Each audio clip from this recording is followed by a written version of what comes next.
This episode is brought to you by Progressive Insurance. Do you ever think about switching insurance companies to see if you could save some cash? Progressive makes it easy. Just drop in some details about yourself and see if you're eligible to save money when you bundle your home and auto policies. The process only takes minutes, and it could mean hundreds more in your pocket.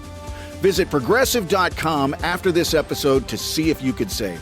Progressive Casualty Insurance Company and Affiliates. Potential savings will vary. Not available in all states. Morning decisions. How about a creamy mocha frappuccino drink? Or sweet vanilla? Smooth caramel maybe? Or a white chocolate mocha?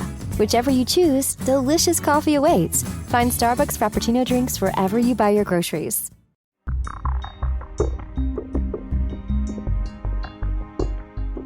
Pre-recorded from Joe's mom's basement, welcome to another Greatest Hits Rewind episode of the Stacking Benjamin Show. Hey everyone, I'm Griffin the intern, but because we're all friends here, just call me the Fintern. Nice to meet you. I don't know about you, but I learned a lot from Chris on Monday. And while you may never have heard of Chris Field, I'm sure you know this name. Today we're replaying the time Tiffany Aliche, the Budgetnista, joined us to talk about her book, Getting Good with Money. This was her third time on the show, and it was a lot of fun. Of course, because it's Tiffany, there's also lots of wisdom for anyone who wants to stack more Benjamins. This episode is also from 2021, so ignore any mention of current events. Enjoy the show. Let me just press this button to get it started, and Fintern out. I'm Jen from the Frugal Friends podcast, and when I'm not cutting the end of the toothpaste tube off to get that last little bit of toothpaste, I'm stacking Benjamins.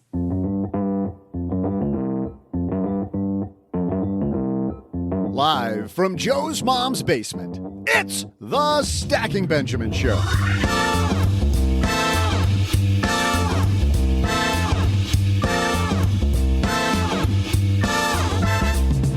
I'm Joe's mom's neighbor, Doug, and it's time to get really good with money because today we welcome the Budgetnista herself, Tiffany Aliche. She'll share 10 steps to be financially whole, which I know a ton about because I've been in a financial hole my whole life.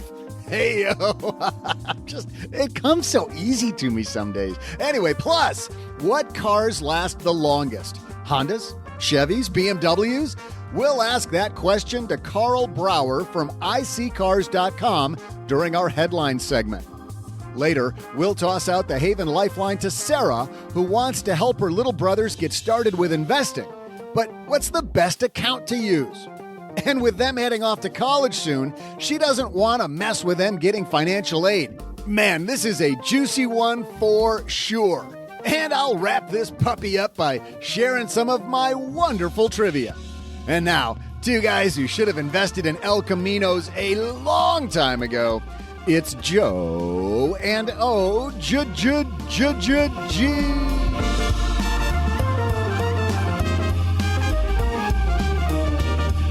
Not sure if El Caminos made the list, but we're going to find out here soon. Hey, everybody, welcome to Wednesday. I'm Joe Salciha, Average Joe Money on Twitter, and it's time to rev up the engine because, baby, we got the Budgetnista here with us today, OG. I don't like anybody touching my budget. Except the Budgetnista? Well, actually, probably somebody needs to be honest.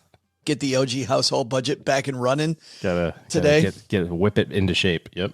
We're about to find out how from her. We're going to talk to Carl Brower from IC Cars. What are the top cars when it comes to longevity? But first, in business, there is no room for guesswork. Every shipment matters. Every deadline counts. And when you're trying to keep operations running smoothly, the last thing you need is uncertainty. That's why reliability is at the core of USPS Ground Advantage. From the moment your package is first scanned in, it moves through a secure nationwide network, aiding in a timely and accurate delivery. You get near real-time tracking so you can keep up with your shipments. And with affordable upfront pricing, there are no hidden fees or surprise surcharges to throw off your cost sheets. It all adds up to predictable deliveries you can depend on, because knowing your logistics are handled lets you focus on everything else, your customers, your team, and the future you're building. Visit USPS.com/ground advantage to start shipping with confidence. USPS Ground Advantage. We mean business. I had a breakfast mentoring meeting yesterday with a young woman who was just amazing. She is graduating from college with a degree in wealth management, and she reached out hoping for some pointers. And listen, if somebody's in Texarkana and wants to go into this beautiful field of personal finance and helping people get their money together, that is incredible. But even more incredible is how she reached out, how she was trying to network. And I was having a discussion that finding the right person and avoiding the wrong person for a role, that's what can make or break an organization. And we just don't see that many qualified people. So how do you find them? Well, Indeed sponsored jobs is a boost whenever you need to find quality talent. If you're hiring, Indeed is all you need. You can stop struggling to get your job post even seen on other sites. You'll match with quality candidates with Indeed's sponsored jobs. Get matched with and hire quality candidates who can drive the results you need. Reach candidates who meet your specific criteria like skills, certifications, or location. It drives me crazy when I'm matched with all kinds of people who aren't a fit. I don't have that kind of time. People are finding quality hires on Indeed right now. In the minute I've been talking to you, companies like yours made 27 hires on Indeed, according to Indeed data worldwide. Sponsored jobs posted directly on Indeed are 95% more likely to report a hire than non-sponsored jobs. Spend less time searching and more time actually interviewing candidates who check all the boxes. Less stress, less time, more results. When you need the right person to cut through the chaos, this is a job for Indeed sponsored job. And here's what's cool, stackers. You're going to get $75 in sponsored job credit to help get your job the premium status it deserves at Indeed.com/podcast. Just go to Indeed.com/podcast right now and support Stacking Benjamins by saying you heard about Indeed right here at Stacking Benjamins. Indeed.com/podcast. Terms and conditions apply. Hiring, do it the right way with Indeed. We got a great show, the Budgetnista, Carl Brower. Let's get the party started. Hello, darlings. And now it's time for your favorite part of the show, our Stacking Benjamins headlines. Our first headline today comes to us from Yahoo Entertainment. I don't know if you saw this, actor Brooke Shields. Brooke Shields. That's a name from the past. She's still doing movies? I haven't seen any. I don't know, but she, what was that TV show she did that was so good? I love the show. It was her and the guy from The Breakfast Club. You know that show back in the day, the one thing about the whatever, that one, you know, and stuff. Can you repeat the part of this stuff where you said all about the things? I can't. We're making such good radio when we do that. Inside Brooke Shields' terrifying accident and her struggle to walk again. I'm a fighter, she says. It felt like it was all in slow motion, and then I just started screaming, says Brooke Shields, of her accident at a downtown New York City gym late January, where she fell off a balance board, flew up in the air, and landed with such force that she broke her right femur. Ouch. Sounds came out that I've never heard before, she tells People. Shields, 55, said the injury left her wondering if she'd ever walk again. So when EMTs arrived to place her on a stretcher, survival kicked in. So I kept saying, I can feel my toes, because I was so afraid I was paralyzed. She needed surgery to insert 2 metal rods, OG. The reason I bring this up is just another reminder. I mean, she's just working out. How many times have you either gone out for a run? You haven't gone out for a run. 0. You know, you jump on the Peloton or you're lifting weights and just something goes like you're doing all the stuff you should be doing. Or you're just going out to get the mail, little icy, slip on the ice and bam. Like you don't know when a disability is going to hit. Yeah. What's ice? Because we don't really have that. Actually, we do. I can't even use that joke anymore because we had that whole week of crappy weather. That's right. You know, and it was public. So, you know, we couldn't even like just kind of slide it under. Snowmageddon. Mm-hmm. No, that's illness or injury, right? I mean, when we think of the word disability insurance, we think of, a wheelchair, or we think of some image of being disabled, whatever that means to you in your brain. But it's really not that. It's sick or injured. It's sick or hurt. And how many people in the last year were sick for a long period of time and couldn't work, or sick in the hospital with COVID, right? And you've got great examples recently of this one, of course, and just before this, Tiger Woods, in his car accident. You just don't know when that stuff's going to happen. Like Mom said, it's not you, it's the other guy. Yeah, and worried about how you're going to behave. And we think all about us, don't we? I mean, we truly do. We think, oh, I'm safe. I'm a great skier. Things are going to be fine. I wear my seatbelt, right? It's not about you. Yeah, and you can be all those things and still have an accident. You can be a great skier. You can always wear your seatbelt and all that sort of stuff. So I think Brooke Shields learned a lesson here. Don't work out. I think that's what are you doing working out? I know. It's a tough way to learn that lesson, but no, I mean, you mentioned the Peloton. We've got the Peloton at home, and I've seen video. This is kind of graphic, but I've seen videos. It's hard to explain. Have you actually ridden on a Peloton before, Joe? No. So unlike a normal cycle bike, it's got like weird clips for your shoes. So you're actually just kind of resting your foot on top of the pedal, but it clips in. Okay. But there was a thing early on with Pelotons that on occasion those pedals would break off. So your foot's in there and you're putting all that torque on there and it snaps off. Right. But your other foot's connected to the machine still, and you're pedaling. So I would always think like, what would happen if this thing snapped off and my other leg's going, young, Yeah. Like, what breaks? Like what snaps? Because something's going to go. That didn't happen to us, thankfully, but it did happen to somebody I knew kind of on the internet, and it cut the inside of his ankle. Oh, like it snapped off, and then there's like a piece that just I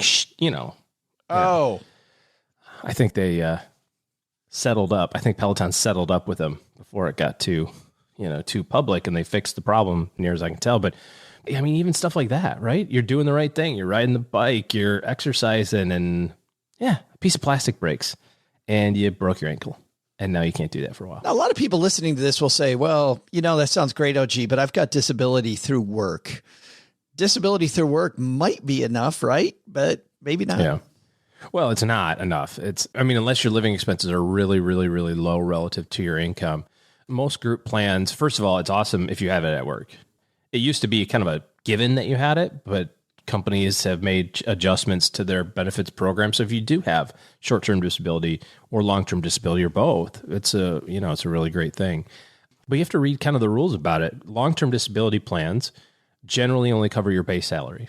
They're not going to cover the cost of your benefits. They're not going to cover the 401k match. They're not going to cover your quarterly bonus, your stock award. It's just straight up base salary. Will it cover your gambling habit? Your addiction to GameStop stock. None of that. So, that automatically takes a little bit off the table. And then the second part of it is generally it's 60% or 66%, right? It's a third or 2/3 or, roughly around 2/3 of your income. So if you get any sort of incentive comp, bonus, stock awards, whatever, against your base, that's not going to be included. And then they're only going to give you 60% of your base salary. And then that money's going to be taxable. So, you kind of start knocking this down here a little bit, you're probably closer to 45 or 50% of your salary net after tax in your pocket. And I don't know a lot of people, there are some, but I don't know a lot of people that are running, 50% households, maybe after Tiffany gets done with them, they'll be down to like 50%, spending plan. But what we tell people is when it comes to disability coverage, when it comes to income protection, if something bad happens and you have stuff at work, or you have a supportive family, either a partner that's going to keep working or, family close by or something, the likelihood of you not having food on the table is pretty low. So it's not about the necessities. Disability coverage, if you buy it on your own, if you add stuff to your group plan, isn't about, well, how am I going to pay the electric bill? Because 50% of your income should cover your mortgage. It should cover the electric bill. It should cover some food.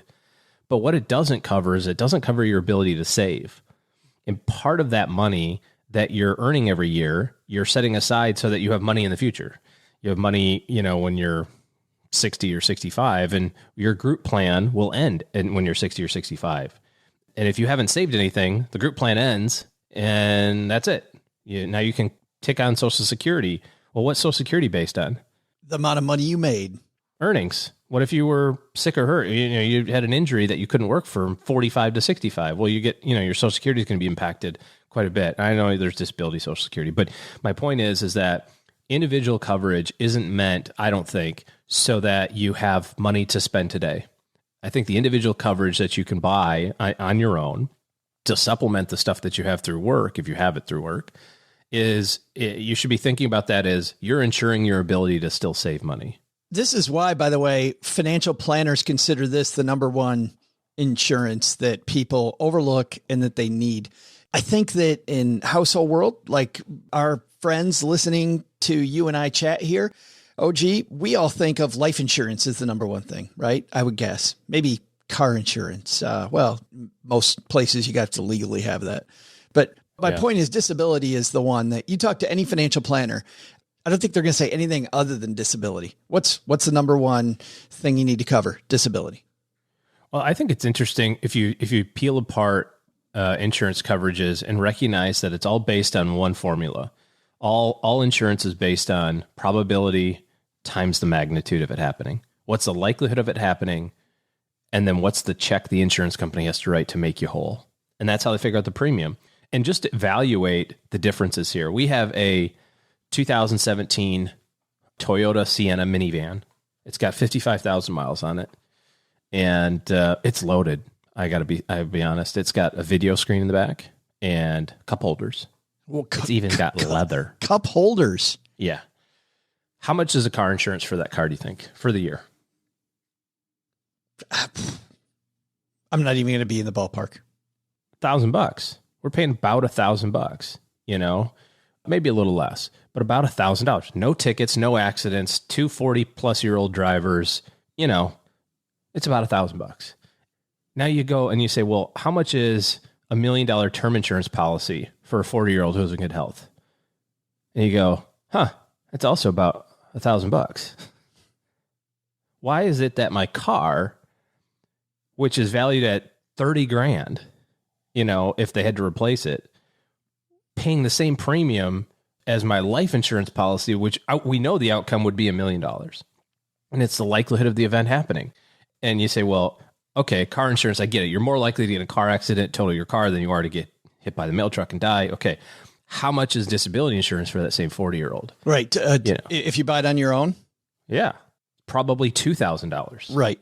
Maybe $3,000 a year. And you go, well, I should get car insurance and life insurance. That's $2,000. I'll leave the disability stuff for some other day. That's $3,000. I don't have that extra money. Well, if you just follow the logic train here and go, what's the probability of it happening? And then what's the amount of money the insurance company has to pay out? Say, you've got a policy that pays you $3,000 a month tax-free, $36,000 a year, and it's $3,000 a year for the premium. You're 40 years old. The insurance company's going, yeah, we're writing that check. We're going to have to write, someday we're going to have to write that check for a considerable amount of time. So I think it's worth exploring. I do think that income protection is probably one of the most important pieces from a planning standpoint, most overlooked. This is where a bigger emergency fund can help too, by the way. I mean, it doesn't have to just be insurance. You can eliminate some of that short-term stuff if you keep some money in cash. Sure. Well, and then that's the same thing as your car insurance having a higher deductible.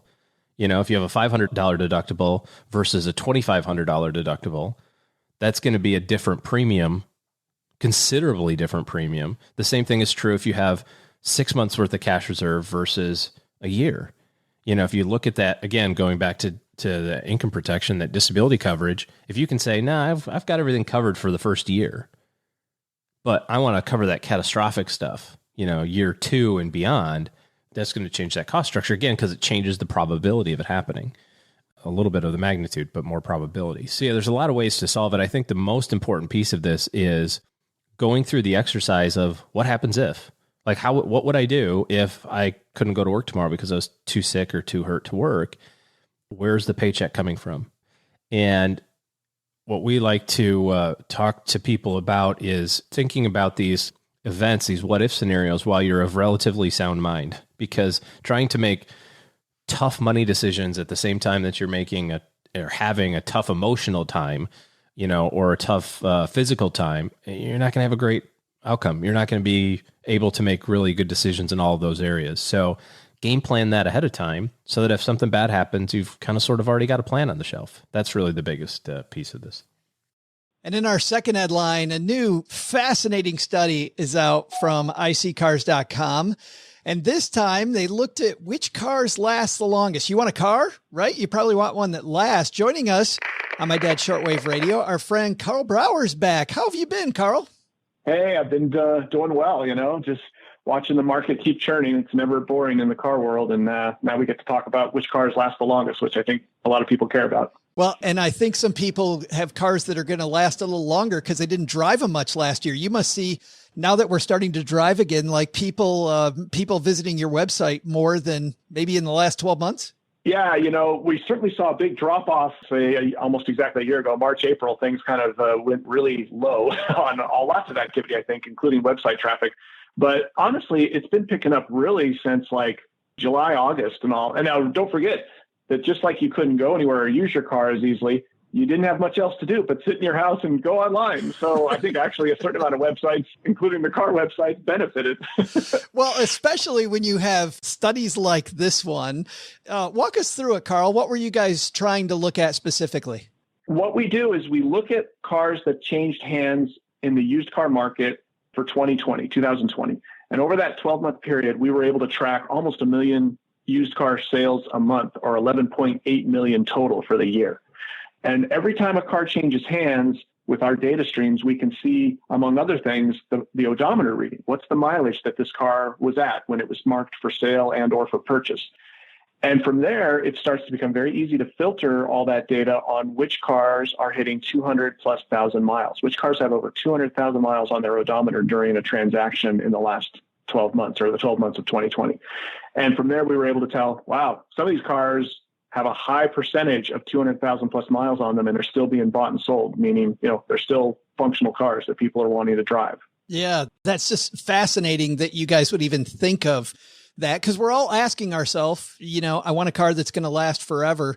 I wish I had a drum roll. I don't, but what was the car that came out on top? So the number one car that hits at least 200,000+ miles right now is the Toyota Land Cruiser.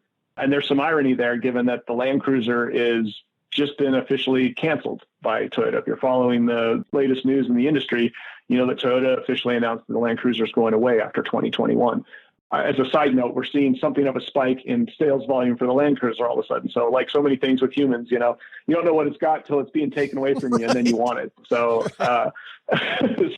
what's really interesting though here is that the Land Cruiser's the percentage of vehicles that changed hands that were over 200,000 miles for the Land Cruiser was 16.3. So 16.3 Land Cruisers that we were tracking were over 200,000 miles. Now, just to put that in perspective, second place was the Toyota Sequoia, another body-on-frame, large three-row Toyota. It was 11.2%. Third was the Chevrolet Suburban at 5.1%. And then we had the next all the way down to the top 16, and everything else is below 5%. So at 16.3%, the Land Cruiser is more than 3 times as likely to hit over 200,000 miles than number 3 and below on our list. Only the Sequoia was really above the 5.1%, and it was above 10 at 11.2. So those two Toyota large body-on-frame SUVs, they got it going on. Yeah, and to your point, man, by so much too, so big a spread between that and the Chevy and the Ford. I mean, it's good to see a Chevy and a Ford being in the U.S. and being a Detroit guy originally, Carl, up there, but that's a long way from those two Toyotas. But looking at the top of this list, is the lesson that trucks and SUVs are kind of the way to go?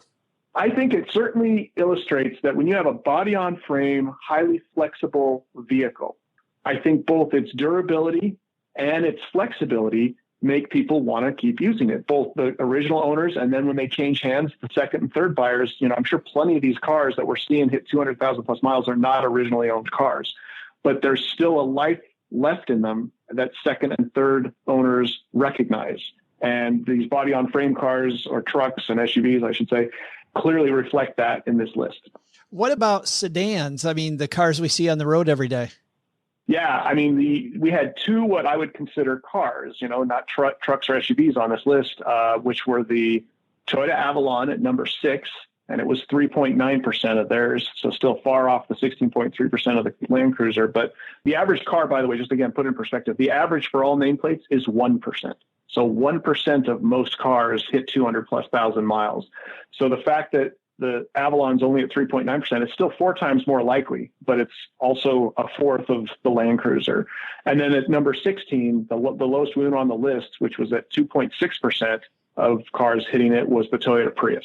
So you had another couple Toyotas on there. Well, and I think there's a sub-story there. Carl, as much as anybody, how much people like to talk about the electric car battery and how difficult it is to get mileage from it. So for me, seeing the Prius on this list at all, I think is kind of a triumph. It is. And I think it should hopefully put to rest a lot of the fears that people have about hybrids in general, and maybe even electric cars ultimately, which is, what do I do when that battery wears out? Well, the batteries don't necessarily wear out any quicker than like an engine or a transmission. You could ask the same question, what do I do when my transmission wears out? Well, the same thing all the other cars do when their transmissions wear out. Usually that's a pretty high mileage issue, but that does happen. So hopefully people start to realize that with hybrids like the Prius making this list. And the Highlander hybrid wasn't far off this mark too. It didn't make, we cut the list at 2.5% because we wanted only cars that were at least 2.5 times more likely to hit the 200,000 than the standard average of 1%. But the Highlander wasn't far off of this list. The Camry, the Accord, there were hybrids and other regular cars on the list that were well above 1%, but they didn't make the 2.5% cutoff. Yeah, I see a ton of Japanese auto manufacturers. To your point, a lot of Toyota, some Honda on here. I see the United States. You and I, though, Carl, we hear a lot about German engineering. I own a Volkswagen. I like our Volkswagen. I don't see any German cars on here. What's going on there? That is an interesting thing to point out, actually. And one thing might be that maybe depending on the kind of car, it's certainly like luxury brands and all. You don't see a lot of luxury brands on here either. I think the Lincoln Navigator was the closest, was the only one, and it barely made the cut at 15. But I don't think premium cars, which a lot of German cars are not driven as much. It's not as much maybe the durability is just like maybe they age out, because they're just not seen as these like get in it every day and haul things around, which a lot of these cars do. And that's what builds up their mileage. But you're right. Volkswagens make diesels, and those are supposed to have long lifespans. So I am surprised we don't see more of them further up this list. I heard a rumor that if somebody wants to compare cars, that you might know a site that does that. Wait a sec. Wait, I have to look at my notes. Hang on. Yeah, that would be IC Cars. I think if you go to the website that we get all this information from, it's funny because we are doing so much high profile kind of data analysis, like what we just talked about, that people think of us as this high level data analysis source. But the truth is, primarily, it's a car listing site. And if you're looking to find a car somewhere in the US, whether it's within a 25-mile radius or you want to filter for nationwide, you can. You want to go to IC Cars and you'll find all those listings for all the vehicles, new and used, and filter on whatever you want: make, model, year, trim levels, mileage, price, location, whatever you want to look at. And we'll link to IC Cars on our show notes page at stackingbenjamins.com. Carl, great talking to you again. Thanks for bringing us another fascinating study you guys done. I love your work. Hey, it's great talking cars with you as always. And let us know if you want to do it again. We try to do these studies every couple of weeks, so there's always some fun stuff coming out. Thanks again to Carl for stopping by. Toyota, big winner in that survey. And I've got one. Well, not any of the stuff he mentioned, but when we bought our Volkswagen, we tried some Toyotas and we really liked the salesperson, but all the cars we drove just felt a little plasticky to me. And it's funny that no Volkswagens made this list, so what do I know? But when we bought the Volkswagen, man, you close that door and it just seems solid. Just seems like a solid car. And we've liked it. There was a video I watched a long time ago about how car manufacturers make that sound for that exact reason. I had clients. I don't know if I've ever told you this, but I had clients when I was a financial planner, and through referrals, they referred me their friends. So I ended up working with 4 people in that industry. Not only working on the sound the car door makes, but the spitting sound that the Harley Davidson makes, and the sound that your golf club makes when you hit it right. Like one guy worked with Callaway, and if you hit in the right part of the club, it would make a sound that was different to help your body more quickly adjust to, oh, I need to hit it like that. Basically a sound you've never heard. I've never heard, no idea what that sound's all about. Absolutely. Your clubs make absolutely no clue. As they get tossed back to the golf cart sound. There's usually a splash at the end of it though, OG, as it goes into the lake. A couple of cuss words and then clunk. I think our takeaways here, OG, number one, have a disability strategy, right? I think we can safely end on, it's going to be a combination of hopefully have some at work, some at home, decent emergency fund, get your budget in order with the Budgetnista coming up, but have a disability plan. That's probably the single most important piece. And I think number two, according to Carl, I can't not say it, buy a Toyota. Toyota, if you want to sponsor this show.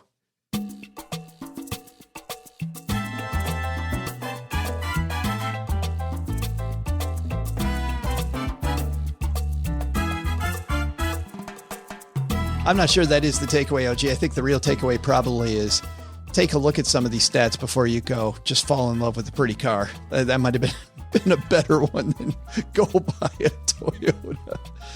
Oh, I'm so excited to introduce today's guest. Tiffany, the Budgetnista Aliche, is an award-winning teacher of financial education, quickly becoming America's favorite personal finance educator.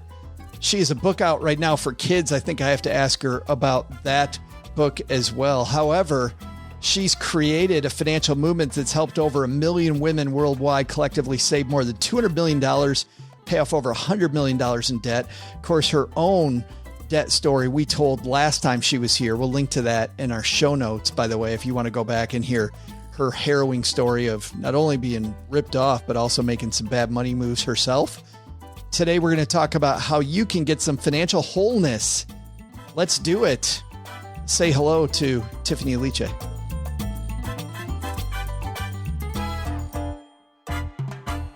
And coming down the basement, socially distanced across the basement, our friend the Budgetnista, Tiffany Aliche, is here. How are you? I am so good, Joe. How are you? Well, I got to tell you, I feel great because you and I have spoken several times, but there's so much about you that I found out in this book that I didn't know. Like I want to start calling you Adochi? Yes. Yes. I'm like my friend Adochi coming down to the basement. You know, it's so funny, Joe, that when someone calls me Adochi, it like makes my head turn because I actually picked my own name, Tiffany, when I was in 6th grade. I was about like 9 or something, or I don't know how old you are in 6th grade, 9 or 10. So when someone calls me Adochi, I'm like, what elementary school did you go to again? You know, because it means that you're either my family or like you knew me before there was even the name Tiffany. And so for those of you like, what is Joe talking about? So I have this new book out, Get Good with Money, but in it, you know, I tell like the beginning, the origin story of the Budgetnista, and it starts with you learning that my actual birth name was Adochi, but then I added Tiffany because my dad thought he was going to raise us, me and my sisters and my mom and all, we were going to be raised in Nigeria. You know, they decided not to. So instead, we stayed here in America where I was born. And he was like, you know, pick yourself an American name to go along with, you know, your African name. And so at first I wanted Renee, then I wanted Jenny. There were so many random names. Can you imagine? It's Jenny, the Budgetnista. And then my dad was like, and then I picked Tiffany. He's like, okay, that's a nice, sensible name. And so I'm Tiffany. But that's being able to pick your name is pretty damn cool though, isn't it? It is. But I'm not going to lie. It took me like 5 years to remember to answer to it because people would be like Tiffany and I'd be like, oh, me, I am Tiffany. Like, oh, hello, that's me. Literally, people would call the house because I have 4 sisters. And so they would call the house by one of our new American names. And we'd all be like, nobody by that name lives here. Oh, that's right. Your name is Tracy now. Oh, I don't know who that was, but I told her there was no Tracy. There's no Tracy here. What are you talking about? Creep, get away. I want to ask you more about your parents because I also found that incredibly fascinating and a great story that I'd frankly never heard before. Before we get there, we're going to talk about this stuff from this book now, but you also just wrote a children's book. And I'm wondering, as a guy who's putting the finishing touches on one damn book, the fact that you do, Tiffany's always like, I'm always looking at you going, I can't keep up. But seriously, which one is harder, a children's book or an adult book? Because I think in some ways writing for children is even harder. Yeah, honestly, the children's book took me longer. I'll just say that because there's so much nuance of how do I fit in, because it's a children's book, but it's a financially based children's book, but age appropriate. I actually call it pre-financial education. It's called Happy Birthday, Molly Moore, and it teaches children like what does more really mean. It follows this little girl, it's her birthday, and she's excited about the party, but gets a little too excited about the gifts. And like she starts to like, as you see, as more gifts come, she's like, forget family and friends, presents, presents, presents, you know?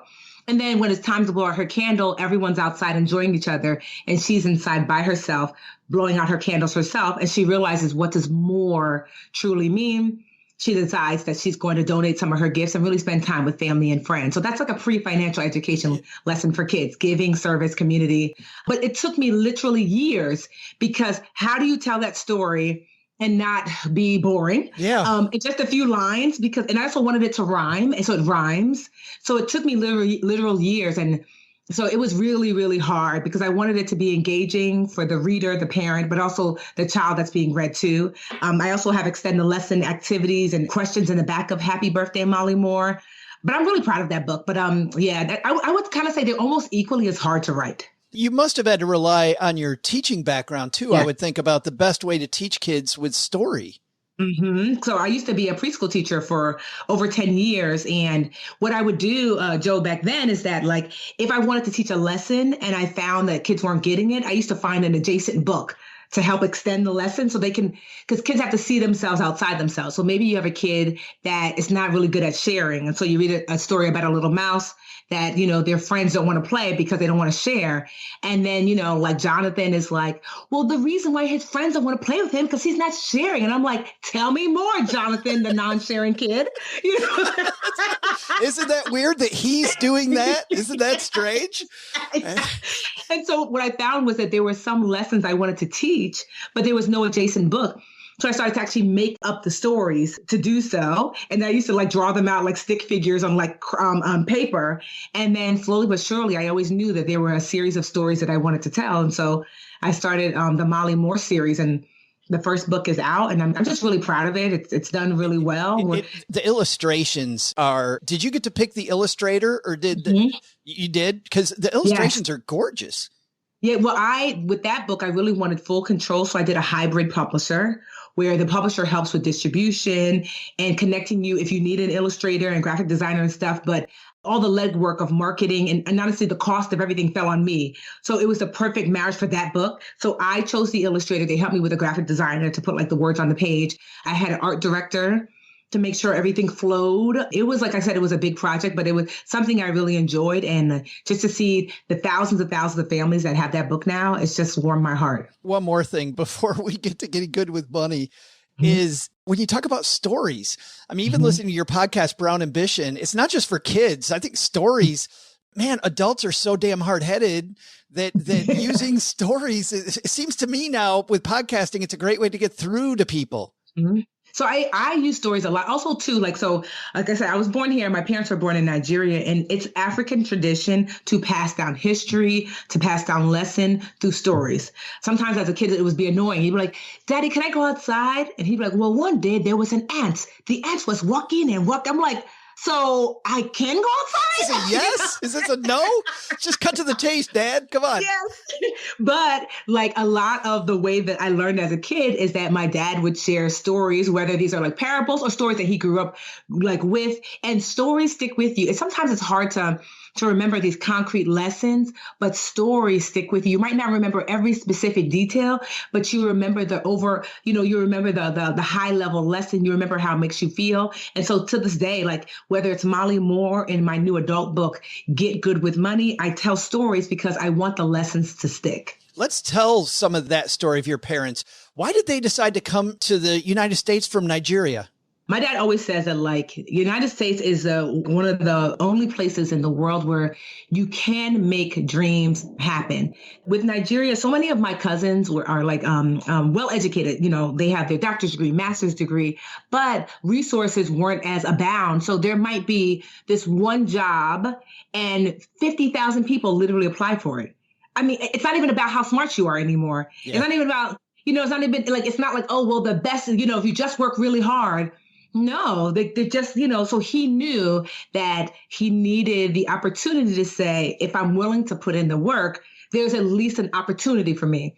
And so like he knew that like, America is one of the few places where that was so where, if you worked hard, you might not get everything, but you could get something. Like at least it was realistic to be able to say, I'm not going to be competing against 50,000 other super bright people, maybe 5 other people. And if I'm willing to do the work, I can beat them out, And so that's why he came here first.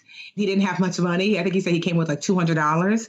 And then he brought my mother a couple of years later. They had already been together and married in Nigeria, but he brought her over later. I can just imagine, by the way, how tough that 2 years would be. Just being in one country and then all the way across an ocean. Yes. I can't imagine that 2 years. Because then it wasn't like now, right? You and I can Zoom or whatever. They couldn't, you just write a letter. Write letters, yes. And literally most of the letter writing, you would send it home with somebody. Yeah. You would write a letter and say, oh, you're going to Nigeria. Well, what part are you going to? Can you please send this letter? So yeah, it was hard. And when my dad first came, he told me about these like rooming houses. And I was like, and so crazy because my life kind of mirrored his. In the book, I share how at one point I had to live in a rooming house because I'd lost everything during the recession. But that rooming house was different. Like I had a room in the rooming house. There, he was like, it depended how much money you had.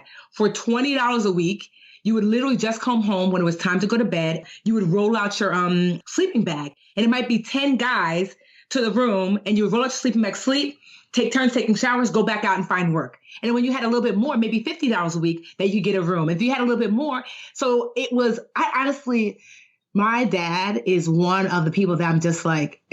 People tell me that I work hard. I'm like, yeah, no, I don't. You're like the bar is high. You have no idea how high the bar is. And I don't understand how you come here and you not only survive for yourself, but thrive. There's 5 of us. I'm one of 5 girls, and all of us are college educated. Half of us have our masters. This is what he and my mom were able to accomplish. None of us are like crazy. You know what I mean? Like all of us are like, we have great relationships with ourselves, with our siblings, and with our parents. What my parents have been able to accomplish has been nothing short of amazing. I literally have women so I call my audience dream catchers, or like Beyonce's Beehive, the Budgetnista has dream catchers. So many of the dream catchers say like, your dad is my dad in finance. Because he poured into you, Tiffany, you pour into us. Like, there was nobody in my life to teach me about personal finance, but through you, your dad teaches me too. And I told my dad, you have 1 million daughters, Daddy. He's like, no more daughters, 5 girls, no more daughters. I was just thinking, I have 1 daughter, and you can see my hair. I just can't imagine. But that still's got to warm your heart. I would think that would be so cool to have. And by the way, I will be one of those people that talk about how hard you work, because there's a lot of nights where I'm going to bed and I look at my damn phone and it says Tiffany starting an Instagram live. I'm like, my God. Yes. So the work part for me is more the behind the scenes CEO stuff, like emails and this and that. Yeah. I actually really love teaching. I could not tell. I had no idea. So when you see me do the Instagram Live, to me, that's not work. I don't know if you remember the book, The 4-Hour Work Week, right? Yeah, sure. Right? Tim Ferriss, yeah. Right? So one of the things that like he wrote, it was like just working 4 hours a week. And people were like, oh, that's BS.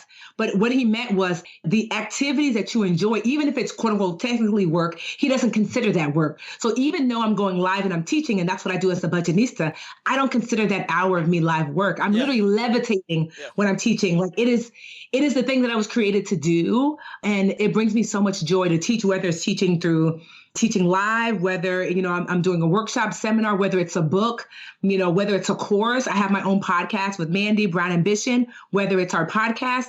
I truly love teaching, and it's not work to me. That's the fun part for me too. Just sitting here talking to you about this is just an absolute blast. Your parents very big on education. You admit in the book, by the way, that you were the wild one of all the kids. Nigerian wild, so like a C- here and there, and like and a note home from the teacher. Tiffany talks too much in class. That's what I call Nigerian wild, because you were not allowed to get like a real wild. No sex, drugs, and rock and roll. Not in around Aliche's household. It was like, what is this C-? Are you a drug dealer? I'm like, it's just a C-. Thanks to go from A to Z there, Dad, like to make the big jump. What about financial education, though? Your parents big on financial education? huge on financial education. My father was a CFO and an accountant. So he used to teach us like literally technical things like, here's how you budget, here's how you save, here's how you invest. Even now, my dad is almost 80 years old. We talk every week at least, and he will ask to see my business's finances because he used to be an accountant and a CFO. He like double checks, and then he gives me advice. And then my mom was more hands-on, meaning so like you would sit with my dad literally at the table and do our family's budget. And my mom, she would take you food shopping, clothes shopping, and show you what does that look like in real life? How do I decide how much food to buy? How do I decide, which clothes to get? How do I decide what's a sale, what's not a sale, what's a deal, what's not a deal? And she would like walk us through. Everything was a teachable moment in our household. So I was fortunate not just to get the like mechanical stuff at home with accountant dad, but also to get the real life application with my mom. She was a nurse with my mom. And so it was awesome. I love the ice cream story in the introduction. Would you mind telling us that story? Sure. So it was my very first introduction to financial education. I don't even remember it actually. I remember it from retelling it because they told it to me so many times. They thought it was hilarious. So were you like 4 years old? Yes, I was like 4 or 5, So we didn't have much money. And then by the time I was 4, I had my older sister, Karen, who was 6, and I had my younger sister, Tracy, who was 2. And then maybe my sister, Carol, was like a newborn. But anyway, like we didn't have a ton of money. But during the summertime, kids, ice cream, they just go hand in hand. And so my sister, Karen, and I used to play outside. Sometimes a 2-year-old would come. But I knew that when the ice cream truck came around, that I couldn't always get ice cream. But if it was my day, my dad assigned 1 day a week to all of us. That's so smart, by the way. Like if it's your day and the ice cream truck comes, because he knew that there was a delight in like going to the truck and picking your thing. And so he was really good at that of like, also delayed gratification, yes. Like you don't get ice cream every day. You get the 1 day a week. Exactly. But then what he also did too, because, kids are little. So if I was getting my ice cream that day, my sisters knew they could go inside. My mom would get like the little cones and like we would have like, just ice cream in the freezer. So that way it's not like just Tiffany's eating ice cream, because that doesn't make sense for kids. Like the sisters knew I could still get ice cream. I just have to get the inside ice cream. And so ice cream probably was like 50 cents, 75 cents then. And so you would go inside, get your $1. I think it was about $1. You would go inside, get your $1. Wave down the ice cream man and be like, yes, it's my day. So I apparently was obsessed with running water. I don't remember, I guess. I know. And so I used to turn the water on in the bathroom. And if you turned it off, so if you remember little ones, like it's so easy to be like, well, don't let your 4-year-old keep the water running. Do you see what happens when you tell 4 and 3-year-olds no? The meltdown that they have, you're like, maybe I should just give them the house and walk away. I think my niece and my nephew come over every week. Amelia is 3 and Roman is 5. When Amelia has a meltdown, I just want to be like, what do you need? You want my money? You want what do you Please take it. Just whatever. Anything to make the screaming stop, right? And so apparently I used to have a royal meltdown when they turned off the water, and my dad was trying to figure out how do we convince this 4-year-old to stop turning off the water and walking away? Because I wanted to hear the water no matter what room I was in. And I was very feng shui before it was very hip, obviously. So he was like, short of like, are you going to ground a 4-year-old? And so what they decided was, what he decided was the next time the ice cream man came along, it was my day. I came inside and he's like, oh, you just missed the waterman. I didn't know there was such a thing as a waterman. There isn't. I found out later in life. And he was like, well, every time you run the waterman comes to collect $1 from me. But this time I didn't have $1. So I had to give him your ice cream day $1. Needless to say, I had the most epic of epic meltdowns, and I wanted them to call the police and find the waterman and bring me back my time. But did you ever run the water again? Even now, I'm not going to lie, Joe, when that water runs too long, I get like anxiety, like turn it off. But it was such a great lesson because what my dad effectively did was he matched what was important to him financially to what was important to me as a child. Ice cream was important, not water. But now all of a sudden, because ice cream meant that I could not have, water meant that I could not have ice cream, I also cared about the water bill now. And so it's one of the best ways to teach your children. And those are the type of lessons and things that I teach inside Get Good with Money. Your book is all about financial wholeness, which I find just a wonderful term, financial wholeness. But what does that mean? What's the breadth of it? So financial wholeness is when all 10 aspects of your financial life, there's 10 core aspects, are working together, are harmonizing together to create the strongest financial foundation possible. People are wanting to be like wealthy. They're wanting to retire. They're wanting to have all these things, but without a very strong financial foundation, then none of those things can be built, or you can build on them, but then the smallest little gust of wind will knock down the rest of your financial life. And I know, because my financial life was a mess after the 2008 recession. And so I wanted to write like this step-by-step guide of how do I build the strongest financial life out there that doesn't require me to have a specific job, that doesn't require me to make a lot of money. It doesn't matter, like gender I am, because it's not fair to say, because this is what I don't like about just pushing toward financial freedom. The thought that maybe one day I'll have a pile of money, I don't have to work anymore. Yes, some people will achieve financial freedom, but that's not available to all people. And the teacher in me never likes to teach a lesson that's not available to all people. I'm not going to teach calculus to preschoolers because maybe one preschooler will get it, but that's not available to all kids. We're doing letter shapes, numbers, colors. And so financial wholeness is the fundamental financial. So it's budgeting, savings, debt, credit, learning to earn, learning to invest. It is getting good with your insurance. It is having a money team. It is your net worth, and it is estate planning. Those are the 10 components. So I can show you how to build strong foundations in all those 10 components. And then anything you do on top of that, you're going to just be able to rock and sock. It's basically like the prerequisite to the rest of your financial life. That's what financial wholeness is. I loved about it too, when I was reading it, was the fact that this idea of wholeness also is as much about how you feel about your money as how you are. Because you even explained that when you were here last time, you told the horrible story about getting ripped off and about having to move out of your house, just the horrific tale there. But in this book, you talk about how you're paying off your parents' mortgage, you're paying cash for stuff, but yet you feel more insecure, and that's okay. And that really it's about building this foundation so you feel great about your money. It's not about how much you have, it's about how you feel. I really enjoyed that. Yeah. So I found that I actually was closer to financial wholeness when I was a 25-year-old preschool teacher, because I had more than 10 components.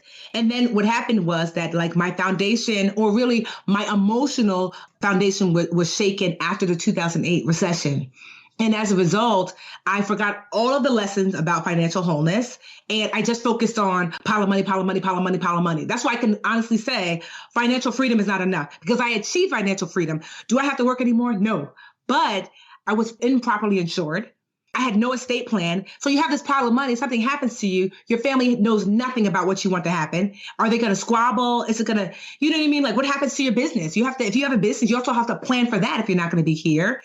I was not leaning into any expert financial advice. I needed a certified financial planner, a wealth planner for where I was now. I didn't have that. So I had this pile of money. I was actually more financially insecure than before. And that's when the light bulb lit up in me and said, Tiffany, financial freedom is cool, and I'm glad that we're here, but you are missing a holistic view of your financial life, which I've now achieved. So I'm not scared like I used to be. I'm not if something does happen to me, I know exactly what's going to happen. We have our estate plan.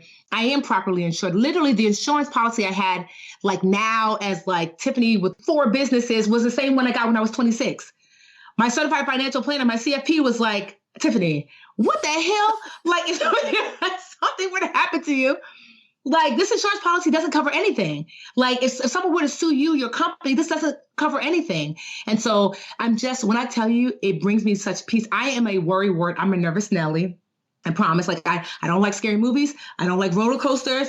I lean more toward the safe side. So for me, money means security, and I wanted to create a path for this financial security for other people so then they can then fly and do whatever else they want to do with their finances. You start with budgets and not with debt, which I very much appreciate, because I totally agree there.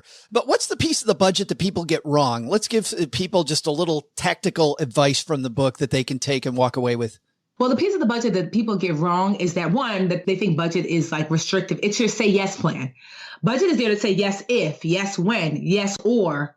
I always say budget is like your mom, right? Mom, can I have dessert? Yes, when you finish dinner. Mom, can I go outside? Yes, if you finish your homework. Budget, can I go to Morocco? Yes, if you reduce maybe you could cut your cable for 6 months. Budget, can I buy a Peloton? Yes, when you save enough, you see? And so that's one thing that they mentally get budgets wrong, that they are there to accommodate you. You are the boss of your budget. And two, I think that not enough people realize that there are levels of control in your budget. So I teach you how to break down your levels of control. It starts with the B's. Those are your bills. So I like to list my expenses and I put a B next to all of my bills. These are things where you have these like contractual obligations. You must pay these things or else, someone's going to come for you. And then you put a U in front of the B's that are utility bills or bills based upon your usage. So like that water. way, yes, water. I got you on that one. Electricity, so your utilities. And then everything else is a C. Those are like your cash expenses. C also stands for choices because that's where you really have the most choices when it comes to your spending. And so the reason I teach that tactical tool, because if you're like, I want to do a thing and I don't know if there's enough in my budget, most people start looking at their UBs and your Bs. Go to your C's first. These are your cash expenses where you have your choices. It's, haircuts. It's things like eating out, groceries. So it's those places that you have more of a choice. Can you trim that first? And then if there's not enough, then you switch over to your UBs where you have mid-level control. Can I lower my utilities? And then you jump over to the B's if you really don't have enough. Like, are there some things like maybe, I refinance my house if I really need to. Maybe when my apartment leases up, I move to a studio instead of a 1-bedroom. And so that's something that I teach in the book, and I think it's going to be so helpful. The book is Get Good with Money. You mentioned all these things, and then you get very specific and say Morocco. Like, is Morocco on your brain? Do you want to go to or are you just ready to travel Morocco. again? I've been to Morocco. I've been to over 30 different countries, Morocco, Greece, Turkey. I love to travel. And so that's what I'm wanting. I think people think they hear Budgetnista and you think like lack, less. And I'm like, no, more. I want you to live more without that. There's nothing worse than like, I call it taking like a stress nap, right? So you have so much work to do and you want to take a nap. So you take a nap, but it's not restful because you're like sleeping, but you're like, oh, that's what I have to do. And that's what we do with our money. We stressfully spend. You know that you're supposed to do these responsible things with your money, but you kind of want to have fun. And so you choose the fun, which there's nothing wrong with choosing the fun. But imagine if you had the fundamentals straight, then you can spend and be like, "Why? I'm not worried because I know my bills are paid. I'm investing. Retirement's looking good. So much calmer. Exactly. So you can truly enjoy your money in the way you're meant to. And that's what I'm wanting for people, to not live less, a more restrictive life. I want you to live a fuller, more abundant life and really enjoy your money responsibly. We'll link to the book and to the children's book and the Brown Ambition podcast. I wish you were doing something on our show notes page at stackingbenjamins.com. Aliche. Yes. Thanks for hanging out with me, talking money. I really appreciate it. Thank you so much, Joe. This is awesome. Hey, Stackers. I'm Joe's mom's neighbor, Doug. And speaking of financial wholeness, maybe it's time to fill that hole in my own financial life. When I looked at my crazy holiday calendar, I noticed that today is a day to celebrate because the first Mercedes-Benz was finished on this date all the way back in 1901. While my El Camino has served me well, I'm kind of wondering if this hole in my life could be better filled by a little Mercedes two-seater. I mean, who can be moody when you got a nice leather interior, or updated digital display, not to mention 0 to 60 seconds. Like just getting to 60, that would be a step up for me. This actually makes me think of a good trivia question for today. What European car brand sells the most cars here in the U.S.? I'll be back faster than my El Camino can go from 0 to 60, which it might be a little while. Or maybe never. You're listening to this podcast, so I know you've got a curious mind. Here's a helpful fact you may not know yet. Drivers who switch and save with Progressive save over $900 on average. Pop over to Progressive.com, answer some questions, and you'll get a quick quote with discounts that are easy to come by. In fact, 99% of their auto customers earn at least one discount. Visit Progressive.com and see if you can enjoy a little cash back. Progressive Casualty Insurance Company and Affiliates. National average 12-month savings of $946 by new customers surveyed who saved with Progressive between June 2024 and May 2025. Potential savings will vary. You didn't start a business just to keep the lights on. You're here to sell more today than yesterday. You're here to win. Lucky for you, Shopify built the best converting checkout on the planet. Like the just one tapping, ridiculously fast acting, sky-high sales stacking, champion at checkouts. That's the good stuff right there. So if your business is in it to win it, win with Shopify. Start your free trial today at shopify.com/win.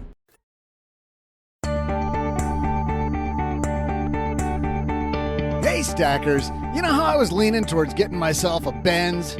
But have you seen those Audis? If I'm going European, I should just step up to the Porsche.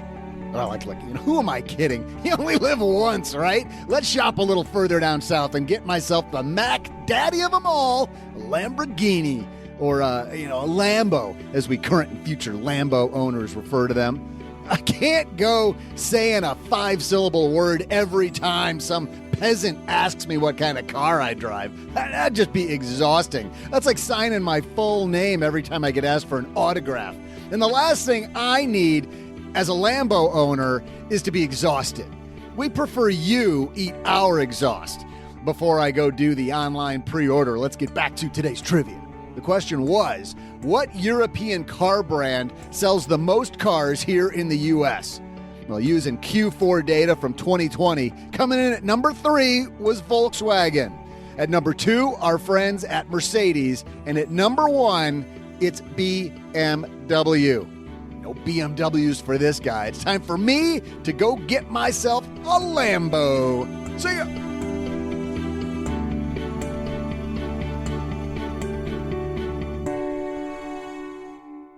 I like this idea of being financially whole. By the way, thanks to Tiffany for hanging out with us today. But OG, I love this idea because it isn't so much about the money. It's about your life and your experience, right? I mean, don't get me wrong. Everything she talked about was money related, but it's not about that. That's just a means to the end. Feeling financially whole, feeling secure, feeling like you can get there is a big part of winning. Confidence. Yeah, I think having an idea of what's most important and just moving in the direction that you want is critical. But that's the piece that we miss. I think a lot of people that are really good with money miss that. They don't sit and seriously think, what do I actually want? Because we think we can answer it with just the 4 letters MOAR. Wait. I don't know if you did that on purpose. I did, because it comes out. It doesn't come out more, comes out, I want more. More. I think you're just trying to cover yourself now. Give me all of it. Yeah.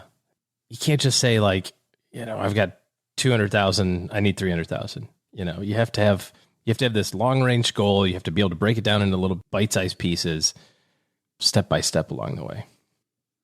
Hey, let's throw out the Haven Lifeline and tackle some of life's most important questions. Our friends at Haven Life Insurance Agency put what you value first. More. With an A. More. More. You can go get more while you're not filling out these long, cumbersome insurance applications that a lot of companies have. With Haven Life, their insurance is simple. Their application's also simple. It's online. You get an instant coverage decision. Prices are affordable. They're issued by the parent company, Mass Mutual, which is 160 years old. So you got the backing of a company that's been there before. stackingbenjamins.com/Haven Life to check it out. Today, we're going to throw out the Haven Lifeline to our friend Sarah. Say hi, Sarah. Hi, Joe and OG. This is Sarah from Richmond, Virginia. I'm calling because I have a question about helping my younger brothers get set up to learn how to invest. I'm interested in purchasing maybe some stocks or some ETFs for them to help get them excited about investing for their future. My youngest brother is 16 and my next youngest brother is 20 years old. So I'd really like to create an account for them, but I'm not sure the best vehicle to do it. I know that for my older brother, he could possibly do a Roth IRA. He has earned some income in 2020. And I know that we can set up a Roth IRA for him before the April deadline and possibly invest in there. I'm not really sure the best route for my youngest brother.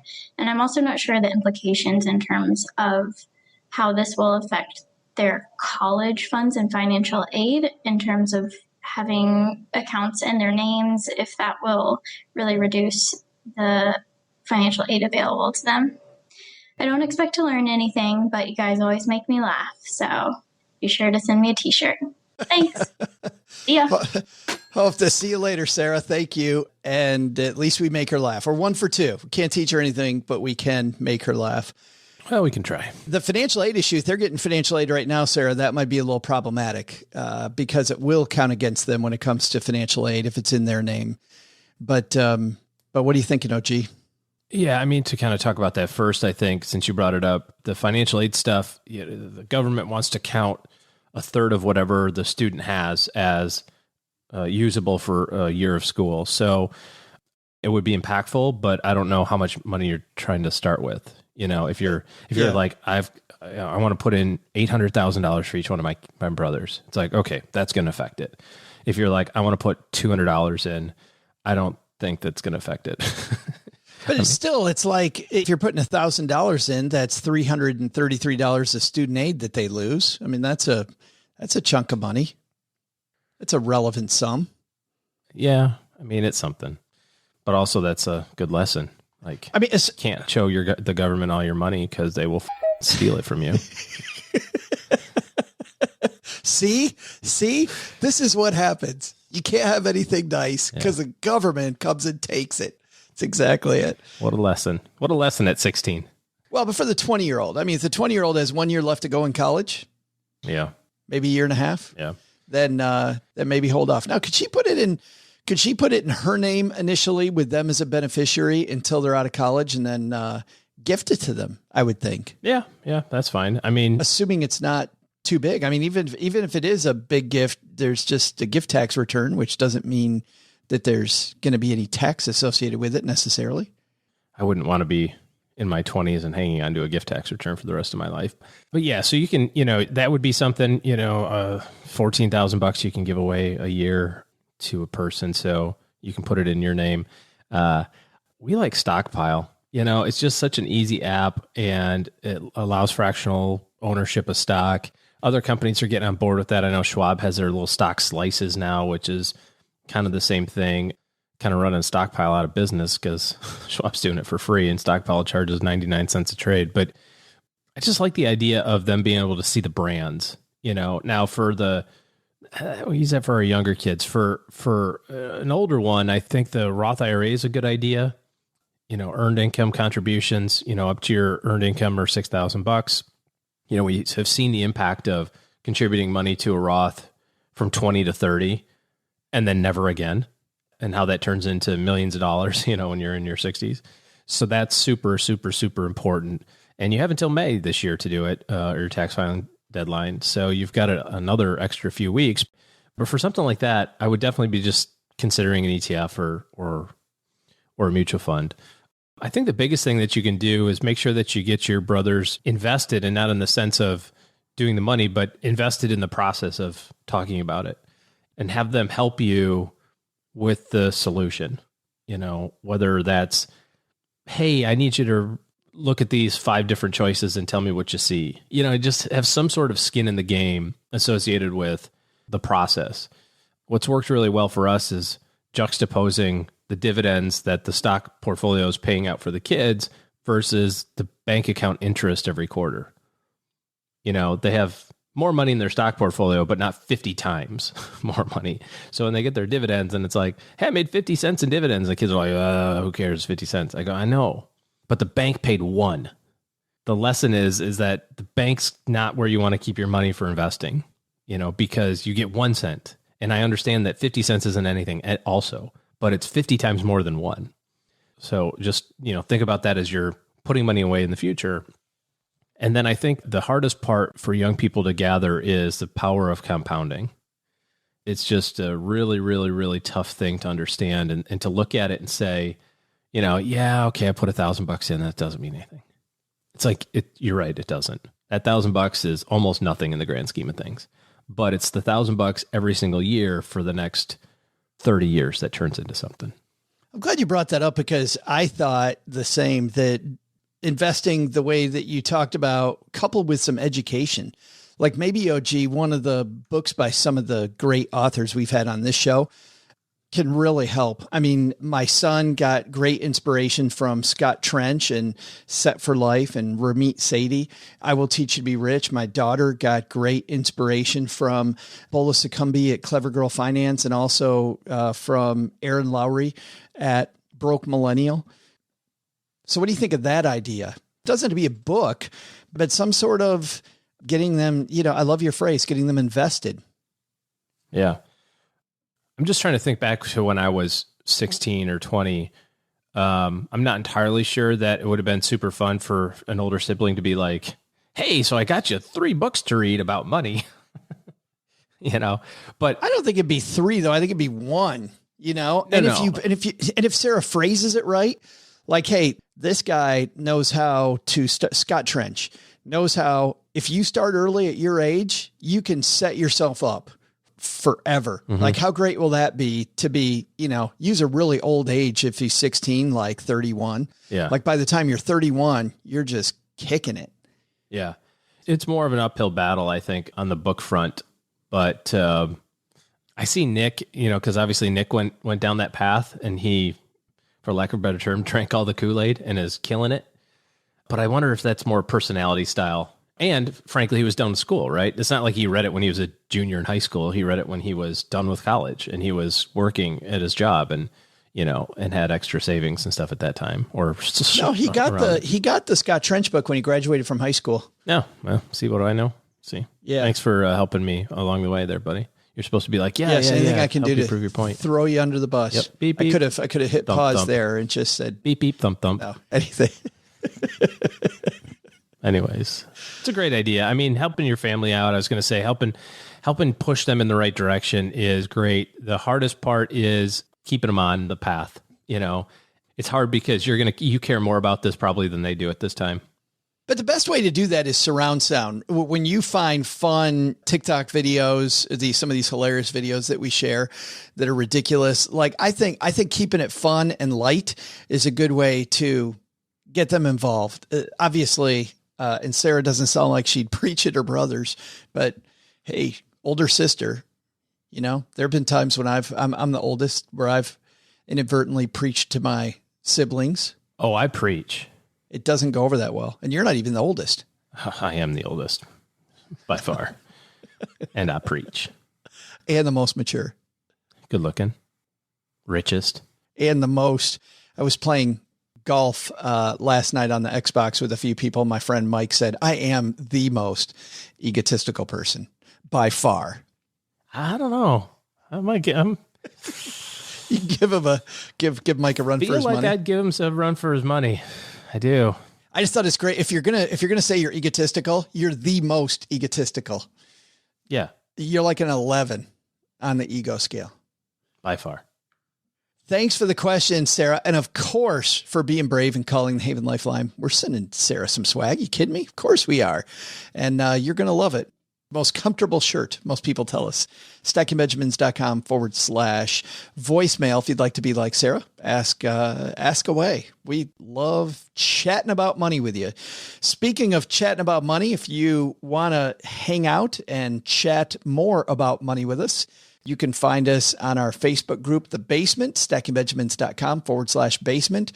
Also, if you want notes for our Monday and Wednesday show ahead of time, including some additional didn't make the podcast stuff. We usually start with this mountain of ideas and we boil it down to between a 60 and 80-minute episode of financial fun.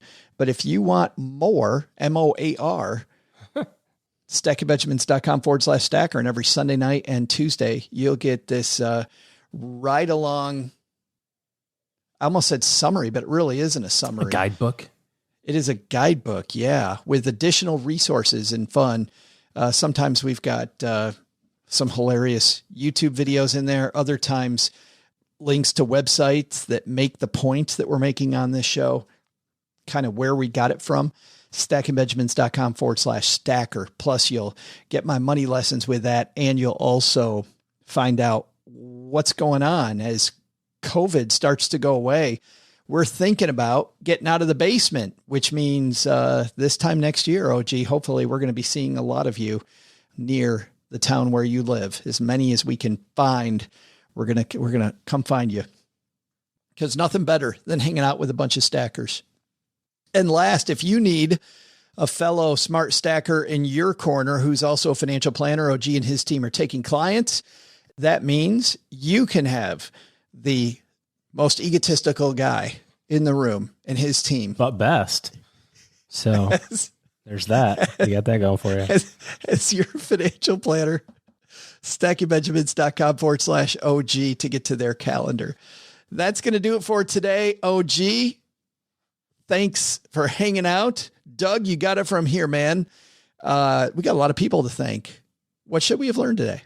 So, what should we have learned today? First, take a lesson from our headline. If you buy the right type of car, it can last you a long time. Second, take a lesson from Tiffany Aliche. There are 10 steps to financial wholeness, which doesn't mean making more as much as it means taking care of what you have.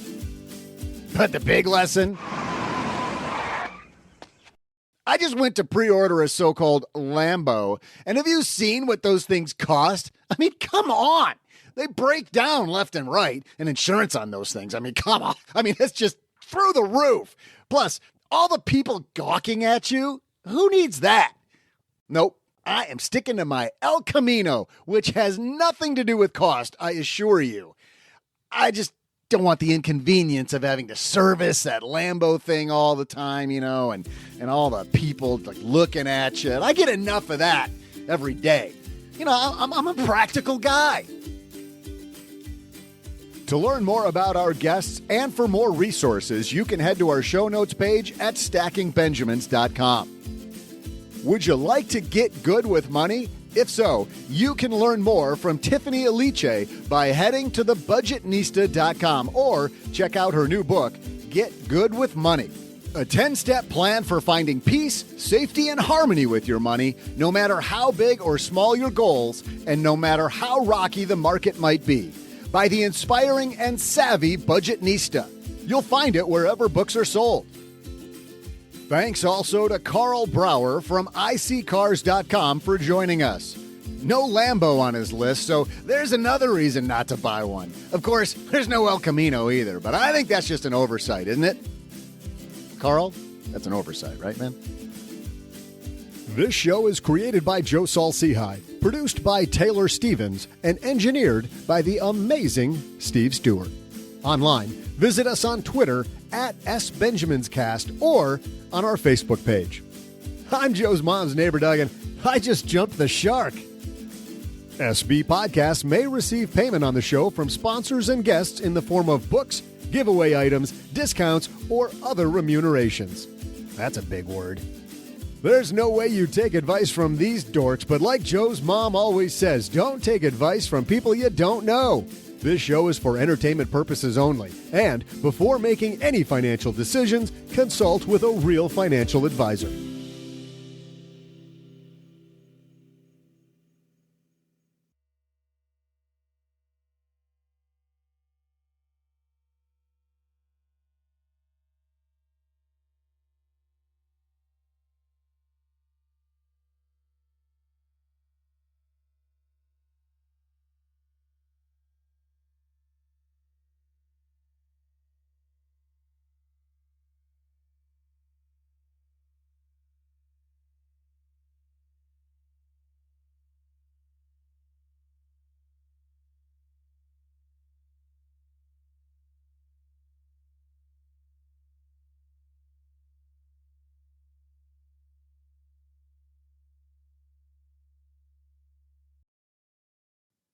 On the note of thanking people, I want to thank all the people that wrote in, and we had a lot of people write in and say how much they like our new guidebook for the Monday and Wednesday shows. I didn't hear from anybody who doesn't like it, who really had a problem with it. And I would love, by the way, if you don't like it, please send that to me too. We're always trying to make the show better. And I thought we'd have a fairly serious after show here for a second, OG, about, you know, people don't get to look behind the curtain at the making of the show. And if you're here this late in the program. You're not here for finance anymore. Might be here for some funny stories, but you probably listened to a few episodes already, or maybe you've been listening for a year or 2 years, or maybe even since the beginning. The show has evolved a ton, especially in the last few months. We have really focused on a bunch of things. Let's start off with just the making of the show. We've also focused on just the writing of the show a lot. Our writing meetings with Taylor and Doc G, and sometimes a guest or two, are probably one of my favorite hours of the week, besides coming on and actually doing this, recording the show.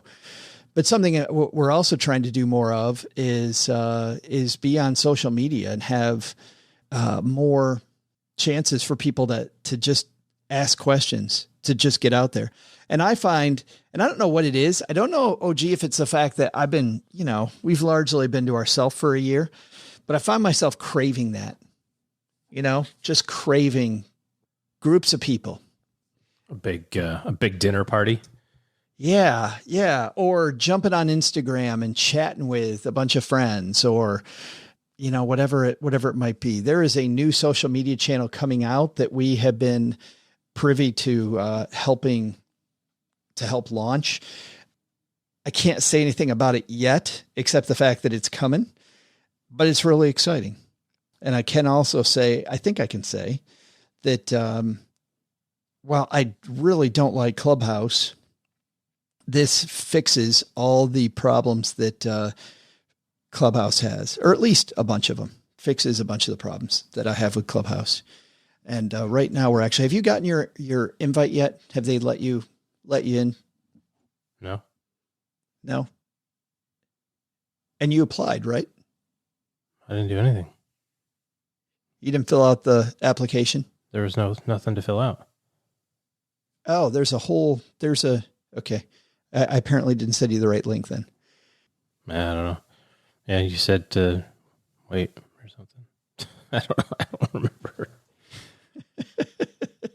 This is a great after show. Tell me more about the stuff and the place or the thing. Yeah. Pretty much it. But I mean, I tried. I clicked the thing that you sent and it just said, tough patooties. We'll let you know. Maybe I did fill something. I don't remember, dude. I fill stuff out all the time. That's all I do is fill out stuff. I'm a filler outer. Actually, I'm not. Jody's more of a filler outer. You're not a filler outer. Yeah. So the thing that we did last Friday with Podbean, thanks to them for inviting us, by the way, to be part of Finance Podcast Week. We want to do more of those. Of course, the big tour coming. If you're going to be in Cincinnati in November, join us there for our live show. And I'll be speaking at Economy conference there, Dinah Miriam's conference. But a lot changing here in the basement, OG.